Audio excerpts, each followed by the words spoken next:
আসসালামু আলাইকুম রহমতুল্লাহি আবরাকাত। হ্যালো গাইস, দেখেন সবাই তারপরও গরম কাপড় লাগাইবে কেন? একদিন ঠান্ডা একদিন গরম এখন বর্তমানে শুরু হয়েছে। এই জন্য মনে করেন মানুষের শরীর একটু দুর্বল, আবার নিষিদ্ধ লাগে কেন? একদিন ঠান্ডা একদিন গরমের কারণে।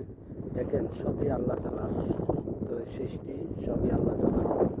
তাই আমরা অবশ্যই নিজের শরীরকে যত্ন নিতে হবে, নিজের প্রতি যত্ন রাখতে হবে।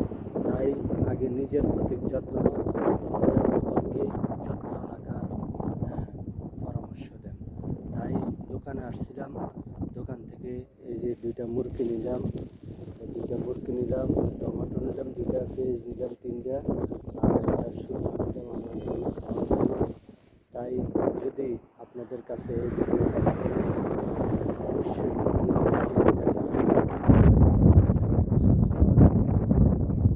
তাই এজন্য সবাই সতর্ক থাকবেন, নিজ নিজ দায়িত্বে নিজের কাজ করবেন এবং আল্লাহর হুকুম বিধান মানবেন, 5 ওয়াক্ত নামাজ পড়বেন, রোজা রাখবেন এবং কোরআন সুন্নাহ অনুযায়ী চলবেন। দেখবেন ইনশাল্লাহ সবাই সফলতা সবাইকে আল্লাহ সফলতা দান করে দেবে। এই জন্য সবাই আমরা ঐক্য হয়ে কাজ করতে হবে। এই জন্য সমস্ত মানুষের পাশে থাকতে হবে। আজকে যারা অন্যায় জুলুম নির্যাতন করে আমরা তাদেরকে প্রতিহত করতে হবে, তাদের সিন্ডিকেট ভেঙে দিতে হবে।